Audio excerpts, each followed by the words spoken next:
እባካችሁ መስታወቱ ይሰበራል፣ ወደ ኋላ ተጠጉ። ይህ የመድረክ መሪው ተማጽኖ ነበር። ነገር ግን ደስታው አይናቸውን የሸፈነው ተመራቂዎችና ታዳሚዎች አልሰሙትም። ውጤቱም አሰቃቂ ሆነ። ዛሬ በአርባ ምንጭ በነበረ የምረቃ ስነ ስርዓት ላይ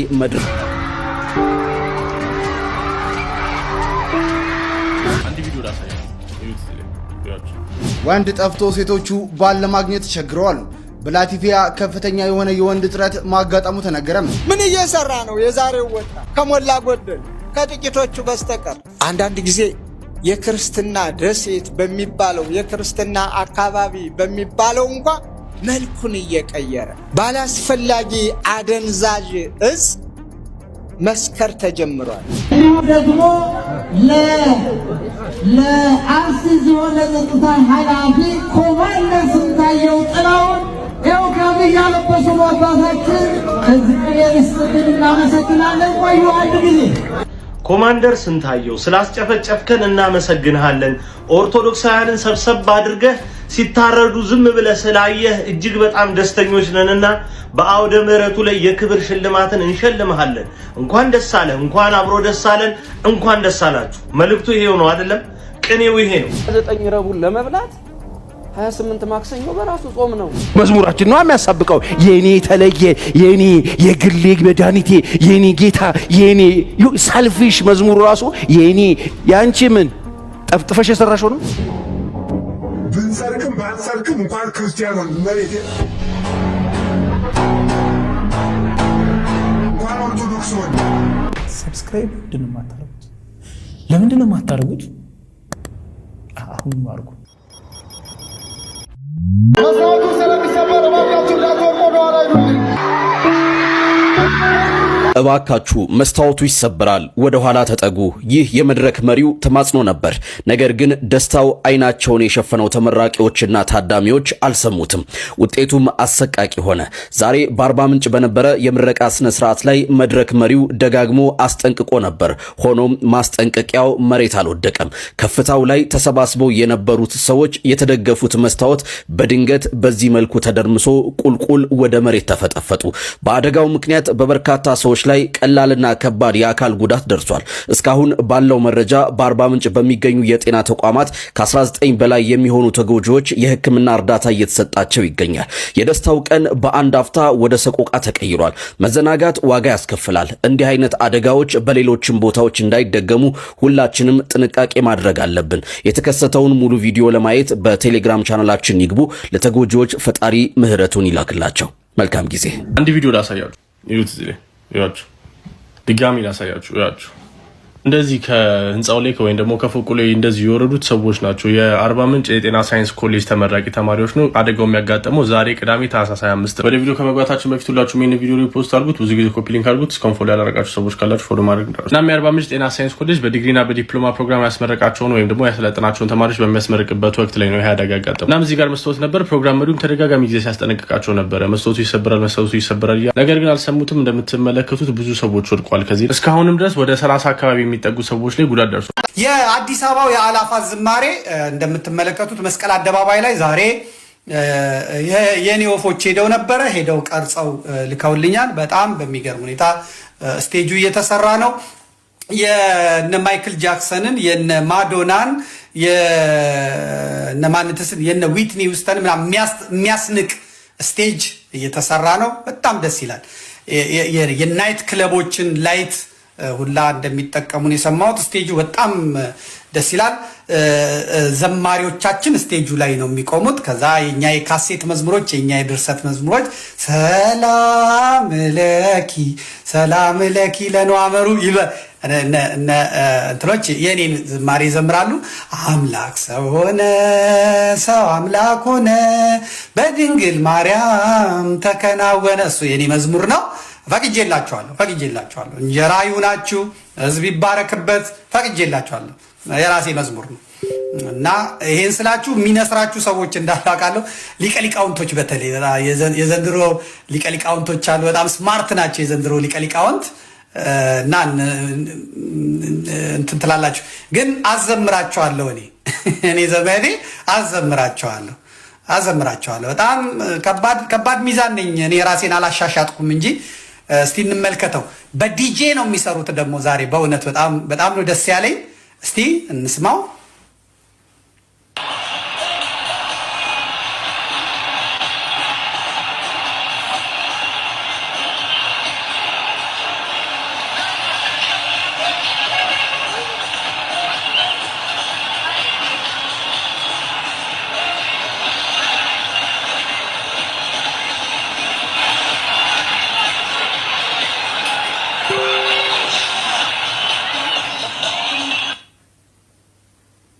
በስመ አብ ንቅንቅ ያደርጋል ይላል። እንግዲህ ከናይት ክለብ አስቀርተው ወንድሞቻችን ናይት ክለብ የሚመስል ነገር አምጥተውላቸዋል። ብዙ ሰዎች የዛለት እስከ 1 ሰዓት ተኩል የመንፈሳዊ ናይት ክለቡን ይከታተሉና ከ1 ሰዓት ተኩል በኋላ እግዚአብሔር እግራቸው ወደ መራቸው ይሄዳሉ እና በእውነት እነ ሄኖኬ በጣም ጥሩ ስራ ነው። እንግዲህ በርቱ። በጣም በእውነት እንትን ይላል ማለት ነው። 9 ረቡዕን ለመብላት 28 ማክሰኞ በራሱ ጾም ነው። ጋድ እንዴት ነው የሚጾመው? ምክንያቱም በጾሙ ላይ ሌላ ጾም ደርባችኋል፣ ስለዚህ ጋድ የሚባል የለም የሚሉ ሰዎች አሉ። ገብቷችኋል ሐሳባቸው? እሱ እንዴት ይመለሳል? ለምሳሌ ዛሬ ማክሰኞ፣ ነገ ረቡዕ ነው አይደለ? በምሳሌ ልግለጠው። ነገ ረቡዕን ስትጾሙ እንዴት ነው የምትጾሙት? ረቡዕ በመሆኑ እንጾመዋለን። ጾመ ነቢያትን በመሆኑ ምን እንለዋለን? አቤት እንጾመዋለን። በአንዷ ቀን ላይ በአንዷ ረቡዕ ላይ ሁለት የተለያየ ዓላማ ያላቸው ጾሞች አሉ። ጾመ ነቢያትና ጾመ ድህነት። አንዱ ረቡዕ ላይ ሁለት የተለያየ ምክንያት ይዘን ስንጾም ካልተቸገርን 28ኛዋ ቀን ማክሰኞ ብትውል ወይ ደግሞ ሐሙስ ብትውል አይ እኮ በራሱ ጾም ነው ጋዱ የት አለ አንልም። ምክንያቱም ጋድም አድርገን እንጾመዋለን፣ ጾመ ነቢያትም ሆኑን እንጾመዋለን። ስለዚህ በጾም ላይ ጾም የለም የሚሉ ውሸታቸው ነው። በጾም ላይ ጾም አለ። ይሄው ደግሞ ለአርሲ ዞን ለጸጥታ ኃላፊ ኮማንደር ስንታየው ጥላውን ይኸው ካብ እያለበሱ ነው አባታችን። እግዚአብሔር ይስጥልን፣ እናመሰግናለን። ቆዩ አንድ ጊዜ ኮማንደር ስንታየው ስላስጨፈጨፍከን እናመሰግንሃለን። ኦርቶዶክሳውያንን ሰብሰብ አድርገህ ሲታረዱ ዝም ብለህ ስላየህ እጅግ በጣም ደስተኞች ነንና በአውደ ምሕረቱ ላይ የክብር ሽልማትን እንሸልምሃለን። እንኳን ደስ አለህ፣ እንኳን አብሮ ደስ አለን፣ እንኳን ደስ አላችሁ። መልእክቱ ይሄው ነው አይደለም? ቅኔው ይሄ ነው። በአጠቃላይ በአርሲ ሀገረ ስብከት የሀገረ ስብከት የሊቀ ጵጵስና ሹመትን በተመለከተ በርካታ ጥርጣሬዎች ነበሩ።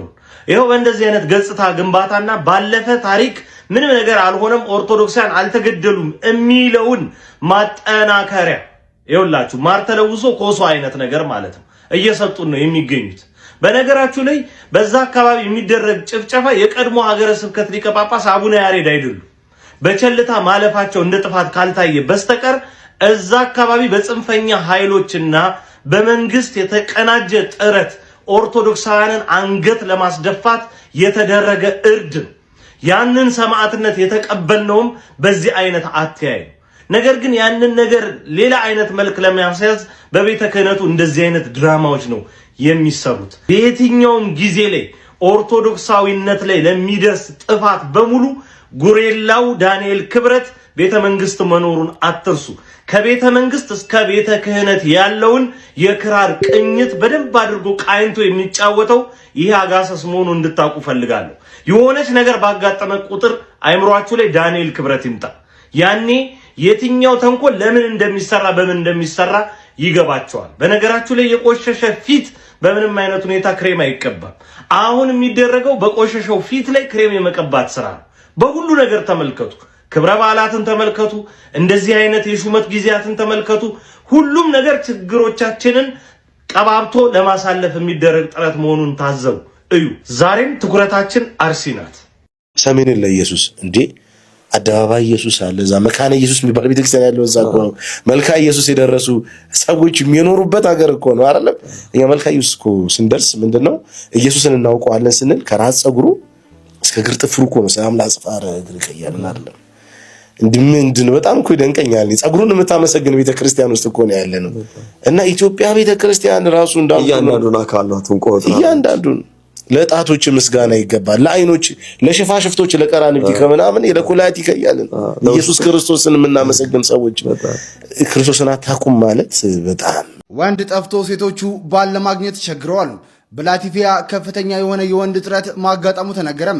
በመላው ሀገሪቱ የሚገኙ ሴቶች በአሁኑ ሰዓት በከፍተኛ ሁኔታ እየጨመሩ ሲሆን 100 ሴት ለ80 ወንድ በነፍስ ወከፍ እንደምትደርስ የተነገረ ሲሆን ለወንዶቹ ቁጥር መመናመን እንደ ምክንያት የተጠቀሱት ወንዶች ለስራ ወደ ተለያየ ሀገራት መሄዳቸው እንዲሁም በአልኮል በሲጋራ ራሳቸውን በመጉዳት እድሜያቸው እያጠረ መሆኑ ተነግሯል። እናም በአሁኑ ጊዜ ላቲቪያ ቆነጃጅት ሴቶች ባል ማግኘት እጅጉኑ ፈታኝ ሆኖባቸዋል። እንዲያውም አንዳንድ ሴቶች ብዙ ብር በመክፈል ለቀናት ያህል የክራይ ባል እየተከራዩ ይገኛሉ። ወንዶችም ይህንን አጋጣሚ በመጠቀም በከፍተኛ ብር የባል ክራይ ጀምረዋል። ይህንን ጉዳይ እንዴት አያችሁት? ሀሳባችሁን ኮመንት ላይ ጻፉልን። ፎሎ በማድረግ ቤተሰብ ይሁኑ። መዝሙራችን ነው የሚያሳብቀው። የኔ ተለየ የኔ የግሌ መድኃኒቴ የኔ ጌታ የኔ ሳልፊሽ መዝሙሩ ራሱ የኔ ያንቺ ምን ጠፍጥፈሽ የሰራሽው ነው። የኔ ጌታ የኔ ብቻዬ እንትን እኮ ነው። ይሄ አበባዮሽ የለመደ አፋችን መጥቶ አበባዮሽ ነው የምንሰራው። ቸርች ውስጥ ራሱ መዝሙራችን አበባዮሽ ነው። የኔ የለም የሁሉም ነው። አልፋ ነው ኦሜጋ ነው። በፍርድ ማዳላ ነው። መማለጃ አይቀበልም። እኔ ሙስና መዝሙር ሰርቼ ስሰጠው የኔ አይሆንም፣ የሁሉም ነው። ሰማይም የሱ ምድርም የሱ ፍጥረት ሁሉ የሱ ባለቤቱ እሱ ነው።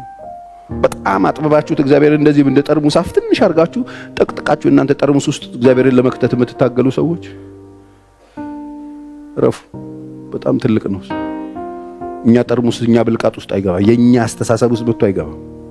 የኛ ዘረኝነት ውስጥ የኛ ፖለቲከኛ የኛ ብሔርተኝነት ውስጥ አይገባም። መጥቶ አይገባም። በጣም ትልቅ ነው። እኛንን ሁላችንንም ሰብስቦ እሱ ውስጥ የሚከተን እንጂ እግዚአብሔር የሚባለውን አምላክ አምጥተን ጠቅልል አድርገን እኛ ብሔር ውስጥ እኛ ቸርች ውስጥ እኛ እንደሱ ሸለፈታ መሆን የልባችሁን ሸለፈት ቅረዙ። መጽሐፍን ሂድና አንብቡ። እግዚአብሔር ቃል ሲናገር ፀሐዩን ለምን ያወጣል? ለሁሉ ለጻድቁም ለኃጢአተኛውም ያወጣል። ትልቅ ነው። ለምን አወጣላችሁ እነሱን በጨለማ? እኛ እኮ ቢሆንልን ብዙ ነገር ነው የምናደርገው። እኛ ቢሆንልን በቃ የሆነ ቀበሌ ኮፍያ ሚዝማር እንዲዘንብ ኦርደር ብናደርገው እንትን ደግሞ ኮብልስቶን ዝንብባቸው ኮብልስቶን ወፈረፈረ ኮብልስቶን አዝንብ። የኛ ጸሎት እኮ በጣም እኮ ገራሚዎች ነን እኮ ሸለፈታም እኮ ስለሆነ ወቁት። እግዚአብሔርን በጣም ትልቅ አምላክ ነው። ተሰብስበን እሱ ውስጥ እንገባለን እንጂ እኛ ሰብስበን እሱ እኛ ውስጥ አንከተውም። ሸለፈታምነት ነው እሱ። የዓመቱ ኢየሱስ መቼ ነው? ኢየሱስ የሚከበረው መች ነው? መስከረም 17 የመስቀል በዓል፣ ጥቅምት 27 መድኃኔዓለም፣ ታኅሳስ 28 አማኑኤል፣ ታኅሳስ 29 በዓለ ወልድ ገና፣ ጥር 6 ኢየሱስ፣ ጥር 11 ጥምቀት። ቆይ ያልነካሁት አበይት በዓላት እስራት፣ ልደት፣ ጥምቀት፣ ደብረ ታቦር፣ ሆሳዕና፣ ስቅለት፣ ትንሣኤው፣ በዓለ ብራክሊጦስ፣ ንዑሳን በዓላት ስብከት፣ ገና፣ ብርሃን፣ ኖላዊ፣ ግርዘት፣ ልደተ ስምዖን፣ ቃና ዘገሊላ፣ ደብረ ዘይት፣ መጋቢት መስቀል። እነዚህ ሁሉ በተለየ መልኩ የሚከበሩ የጌታችንና የመድኃኒታችን የኢየሱስ ክርስቶስ በዓላት ናቸው። ትንሽ እውቀት ያስበላል። ማርያም ከሴቶች መካከል እንጂ ከሴቶች ሁሉ አይደለችም። አንዳንድ ሰዎች ማርያምን ከሴቶች ሁሉ ይላሉ። አታብራራልኝ አንድ ጊዜ። ሁለተኛ ስለ ማርያም ማውራት ያለብኝ ነገር ያመነች ብጽዕት ናት። የኢየሱስ ክርስቶስ እናት ማርያም ጌታችን ኢየሱስ ክርስቶስን በስጋ ወልዳዋለች። ተመስገን ነው። በስጋ መውረድ ማመናችሁ እናንተ ሆናችሁ ነው። በነገራችን ላይ እኔ እንዳልክ አይነት ሰዎች እጅግ በጣም ነው የሚያሳዝኑኝ። ምክንያቱም መጽሐፍ ቅዱስን የሚያነቡት እነሱ ደጋግሞ የሚሏትን እቺ ነው ስለ ኢየሱስ ምናምን የሚሏትን 5 እና 6 ጥቅስ ብቻ ነው ማለት ነው። ሉቃስን እንኳን ለማንበብ ሙሉ ቪዲዮ ብትመለከቱት እንዴት እንደተንተባተበ የሉቃስ ወንጌል ምዕራፍ 1 ቁጥር 48 ጠፍቶበት እንዴት እንደተንተባተበ ማለት ነው። በቃ የሚያሳየው ይሄንን ነው። ምክንያቱም ስለ ማርያም ስለሚያወራ በጭራሽ መስማት አይፈልጉም። በጭራሽ እዚህ ጋር ራሱ ቴዲ ሐዋሳው ስለቀጣው እንጂ መናገር አይፈልግም። ዘምራለው አልዘምርም ማለት ስለ ማርያም ተናገር ሲለው በግድ ነው። በቃ እየተናነቀው ነው። መጽሐፍ ቅዱስ የሚለውን ብቻ ነው መናገር ብሎ መጽሐፍ ቅዱስ ያለውን ግን አጣሙ ነው የተናገረው ጭራሽ። አዎ ድንግል ማርያም ከሴቶች መካከል ተለይታ የተባረክሽ ነች፣ የተቀደሰች የተለየች ንጽሕት ናት። እስኪ ንገረኝ፣ ጌታን የወለደ ማን አለ ከሴቶች መካከል? በድንግልና ጸንሶ በድንግልና የወለደ ማን አለ? ከዚህ በላይ ምን ሚራክል ምን ተአምር ትፈልጋለህ? በድንግልና ጸንሶ በድንግልና መውለድ እኮ ከሴቶች መካከል የተለየች የሚያስብላት ይሄ ነው እኮ። ከዚህ በላይ ምን ትፈልጋለህ? እስኪ ንገረኝ በእግዚአብሔር ስም። ምን አይነት ካዲዎች ናችሁ? ቆይ እንዴ አንተ ልጅ ደግሞ ማለት ጭራሽ ሰውነትህ ሲፋፋ ሰውነትህ ሲመች ጭንቅላት ውስጥ ያለው ስብም በዛ ልክ ደደብ አድርጓል፣ አደድቧል ማለት ነው አሁን ላይ። እኔ የምገነዘበው ይሄንን ነው። ድሮ ቀጭን ያልታስተውል ነበር። አሁን ግን ማስተዋያ ማገናዘቢያ ሁሉ ተደፍኗል። ስላንተ አብዝቼ እግዚአብሔርን እለምነዋለሁኝ ወደ ልቦና እንድትመለስ ወደ ቀልብ እንድትመለስ። እዛ ጥላሁን ቤት ገብተህ ምን አይነት መንፈስ እንደተዋረሰ እግዚአብሔር ይወቀው። እና አብዛኛው ፕሮቴስታንት ስለ ማርያም ያለው ጥላቻ አረ በመድኃኔዓለም እንዴ ስትፈልጉ ሌላ ልጆች አሉ ትራላችሁ የሌለውን ታሪክ እያመጣችሁ እያዳቀላችሁ መጻፉን ካንዷን እያንታታችሁ ማለት ነው። ይሄ እኮ የሚያሳየው ምን አይነት የሰይጣን መንፈስ በእናንተ ላይ እንዳደረ ይሄ ፕሮቴስታንት ውስጥ ምን አይነት የአጋንንት መንፈስ እንዳለ የሚያሳይ ነው። ሁሉንም አይደለም። እኔ አብዛኛውን የፕሮቴስታንት ማህበረሰብ አከብራለሁ። ነገር ግን እንደዚህ አይነት ጋጠ ወጦቹን ደግሞ ልክ ማስገባት ያስፈልጋል። ምክንያቱም የሚናገሩት በሙሉ አንታይ ክራይስት የሆነ የመጽሐፍ ቅዱስን ሐሳብ የማይናገር ወጣ ያለ ሐሳብ ስላላቸው ማለት ነው። እመቤታችን ቅድስት ድንግል ማርያም ጌታን ወልዳለች አልክ። ይሄንን ማመንህም አንተ ሆነ ነው እግዚአብሔር እስቲ ይሄን ስለመሰከርክልን ማለት ነው። ምክንያቱም ነገ ላይ ስለምትክሩት ነው። በእርግጥ ለዛ ላይ የመጣው ለሐሰተኛው ክርስቶስ ስትሉ ጌታን ትክዳላችሁ፣ ድንግል ማርያምንም ትክዳላችሁ። ምክንያቱም መንገዳችሁ ወደዚያ ስለሆነ ማለት ነው።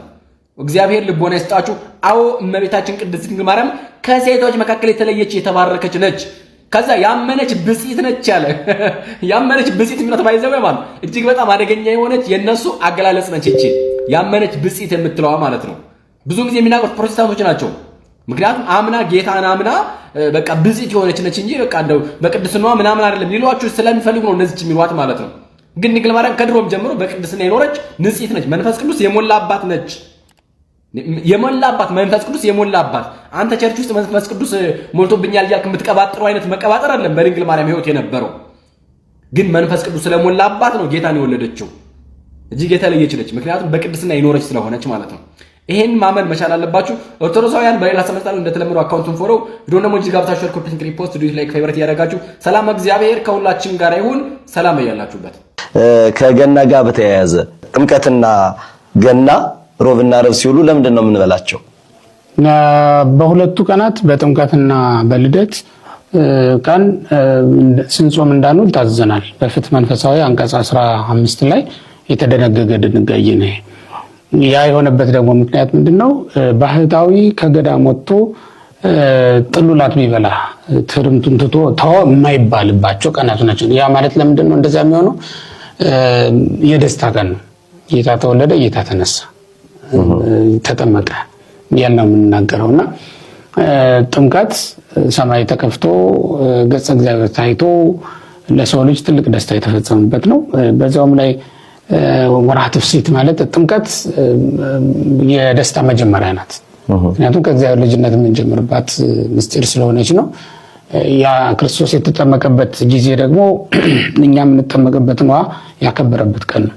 ውሃን እኮ ክብርት ያደረጋትና ከስላሴ የምንወለድበት መሳሪያ ያደረጋት ያን ጊዜ ባርኳት ነው። ስለዚህም ትልቁ የደስታ ቀናችን ስለሆነ ይዛን ቀን አንጾምም። ልደትም ልክ እንደዛው ነው። ጌታ ተወልዷልና ያንን ታላቅ ደስታ የምናከብረው በቅዱስ ቁርባን ነው በመጀመሪያ። ከዛ ሲቀጥል በመጠጥ ምዕመናን ደስ ብሏቸው እንዲውሉ ተፈቅዷል ማለት ነው። ብዙ ሰው ይሳቀቃል። እንደው ሮብ ቀን ሲበላ ደስ የማይለው ሁኔታ ይመጣልና አይ ቀኖና ነው። ሮብን እኮ እንድንጾም ያደረገን ቀኖናው ነው አይደል? እሱም የክርስቶስን መከራ ለማሰብ ነው። በዕለተ ረቡዕ ነው ምክር የተፈጸመው። ይሁዳ ገንዘብ የተቀበለው በዕለተ ዓርብ ነው ጌታ የተሰቀለው። የጌታ በዕለተ ረቡዕ የተቆረጠው ውሳኔ የተፈጸመው በዕለተ ዓርብ ነው ብለን ስለምናስብ ስለ ነገረ ድኅነት ብለን የምንጾማቸው ናቸው እነዚህ። ነገረ ድኅነት ደግሞ ልደቱን የተፈጸመውና ለዚህ ብለን አይደል የጾምናቸውስ። ስለዚህ እነዚህ ትልልቅ በዓላት በደስታ እንድናከብራቸው ታዘናል። ግን እንደበላንም እንዳንቆጥረውና እንደው እንዳይከብደንም ብለው ነው አባቶቻችን ጋድ የሰሩለት። ጋድ ማለት እኮ ለውጥ ማለት ነው። አሁን ሰማለሁ አንዳንድ ሰዎች የልደት ደግሞ ምን ጋድ አለው ሲሉ ሰማለሁ። አንዳንድ ጊዜ ግን ይኸውልህ አሁን እኔ ተነስቼ ስለ ናሳ ሳይንቲስቶች አስተያየት መስጠት አልችልም። ስለ ፊዚክስ ሐሳብ መስጠት ያለበት ፊዚክስ ያጠና ሰው፣ ስለ ኬሚስትሪ መስጠት ያለበት ኬሚስትሪ ያጠና ሰው ነው። ያላየነውን ሀገር ያልጎበኘነውን ከተማ ማብራሪያ እንሰጣለን። በተለይ ይሄ ዘመን ደግሞ ጉግል ሊቅ ያላረገው ሰው የለም። በቃ ሁሉም ተነስቶ ቀኖና ላይ አስተያየት። ይሄ ቀኖና ነው ሲጀመር። ቀኖና ደግሞ ተሰፍሮ ተለክቶ ተቀምጦ ያለ ነው። ተጽፏል እኮ የተጻፈውን ስታይ እኮ ታፍራለህ። ስለዚህ የተጻፈውን ነው መናገር ያለብን። ደግሞ ቀኖናውን ሊያስተላልፉ የሚገባቸው መምህራን ቢናገሩ መልካም። በቃ በድግ ብሎ ተነስቶ ደግሞ የልደት ቀኖና የልደት ደግሞ ጋር ልታመጡብን ነው የሚል ሰው አለ። መመራን ተብሎ እኮ ነው ግን የኔታ የሚሰሩት። ቀኖናውን ሊያስተላልፉ የሚገባቸው መምህራን ቢናገሩ መልካም። አለመጾም እኮ ይቻላል፣ መብቱ ነው። የለም ማለት ግን ነውር ነው። የማይቻለው የለም ነው እንጂ እኮ አለመጾም መብቱ ነው። አልጾም ካለ ማን ያስገድደዋል? ይሄ እኮ ሃይማኖት ነው። የግድ የሚባልበት ነገር ጸድቅበታለሁ ካለ ብቻ ሊያደርገው የሚችል ነገር ነው የሚሆነው። ለኔ የሚስማማኝ የምትስማማኝ ሴት አጣው ሊል ይችላል። አንድ ሰው ምን ሴት አለ ማለት ነውር ነው። በእውነቱ በምድር ላይ በጣም ብዙ ሴቶች እንዳሉ መርሳት የለበትም። እሱ የናቃቸውን እኮ ሌሎቹ አንስተዋቸው ወስደዋቸው ተጠቅመውባቸው ሲያመሰግኗቸው ሰምተናል። ስለዚህ የለም አይባልም እና የልደት ጋር አይደለም ሲሉ ሰማለው። ባጭሩ ግን እንደው መታረምም ካለበት ብዙ ሰው እንደው ቢያስተካክል ብዬ ነው። እኔ እንደ ምክር ነው እንጂ እንደ ተግሳጽም አይደለም። በእውነቱ ግን ብዙ ሰው የቤተክርስቲያን ጉዳይ ላይ እጁን መስደድ ይወዳል። የመንግስት ላይ እኮ ያደርገውም ይታሰራል ይተምሳል። የቤተክርስቲያን ጉዳይ ሲሆን ግን ማንም ሰው እጁን መስደድ ይችላል። አሁን ይኸውልህ የቤተክርስቲያን ዕውቀት ላይ እኔ ሙሉ ነኝ እያልኩ አይደለም። ማንም ሙሉ ላይሆን ይችላል። ግን ሙሉ ባልሆንም ጠይቄ እነግርሃለሁ ወይም ደግሞ ይሄን አላነበብኩትም ነው እንጂ ማለት መጽሐፍ ላይ የለም አልልህም። በቃ ይሄ ተጽፎ ስላልደረስንበት ነው ተብሎ ነው የሚመለሰው። ምናልባት ባናገኘው ይሆናል፣ ምናልባት መምህራንም ባንጠይቅ ይሆናል። ለምን አይባልም ቢያንስ እና በድፍረት ሲጽፉ ሳይ ይገርመኛል። ምናየውን ሰማይ ተነስቶ ሄዷል አሉ ብሎ ቢጽፍልህ ሰው ትዝብት ነው። ሲነጋ እኮ ወጥተህ የምታየው ነው። ሌሊት ሰማዩ ፈረሳሉ ብሎ ቤት ያለ የምታነበውን ይጽፍልህ ይችላል። ግን ሲነጋ ለምታየው ነገር ለምንድን ነው? አሁን እነዚህ ሰዎች እነዚህ ምዕመናን በእውነት ፌስቡክ ላይ የሚከተሉህ ዩቲዩብ ላይ የሚከተሉን የሆነ ሚዲያ ላይ የሚከተሉን ሰዎች እንዲህ ብለን ነግረናቸው ፍትሐ ነገሥት አንቀጽ 15 ላይ ገብተው ቢያነቡትና ቢያገኙት አይታዘቡትም ያንን ሰው። ስለዚህ ይታዘቡኛል ተብሎም እኮ ዝም ይባላል። እንደው መምህራን ስተውት አይታዘቡም። ምክንያቱም ሚዲያ ላይ የሉም። እኛ ነን እንደው ዝም ብለን እዛም ነካ የምናደርግ እንጂ ትልልቆቹ መምህራን እዛም ላይ ስለማይገቡ ላይታዘቡ ይችላሉ። ግን እኮ ምዕመናን ይታዘባሉ። ምክንያቱም መጽሐፉን በየጇል ያነቡታልና በዚያ ልክ ቢታሰብ ጥሩ ነው። ጋድ አለው። ጋድ ደግሞ ያለበት ምክንያት ረቡዕና ዓርብም ስለምንበላ ነው። ረቡዕና ዓርብን የሚያስፈሉ በዓላት ምንጊዜም ጋድ አላቸው። ሁለት ናቸው። እነሱም ልደትና ጥምቀት ናቸው። መጽሐፉ እኮ የሚለው ዘውቱ ድራረ ልደት ወጥምቀት ነው የሚለው አይደል? የጥምቀትና የልደት ዋዜማ ነው ብሎ ቃል በቃል የተቀመጠ ቋንቋ እኮ ነው ይሄ። በእኛም በአማርኛም በግዕዙም የተቀመጠ ቋንቋ ነው። በሌላም ቋንቋ ሊኖር ይችላል። እንደዛ ከሆነ የለም የሚባል አይደለምና አሁን እኛ እንድንበላ የተፈቀደልን ረቡዕና ዓርብን ስላነሳ ነው የኔ ያነሳሁት። እንድንበላ የተፈቀደልን ጋድ ስላላቸው ጋድ ወይም ገሃድ ካል መገለጡን ለማሳየት ጥምቀት ነው። ሁለቱም ላይ ልንጠቀመው እንችላለን። እዚህም ላይ መገለጥ ነውና በዋናነት ኤጲፋኒያ የሚል ንባብ ስላለ ጥምቀት ላይ እንጠቀመዋለን። ግን ለዚህም ቢሆን የሚያውክ ነገር የለውም። ኤጲፋኒያ ስለሚል ግን ያው መገለጥ ማለት አስተርእዮ ማለት አይደለም። ለዛኛው የበለጠ ስንጠቀምበት ይታያል። ብንሰርክም ባንሰርክም እንኳን ክርስቲያን ሆን መሬት እንኳን ኦርቶዶክስ ሆን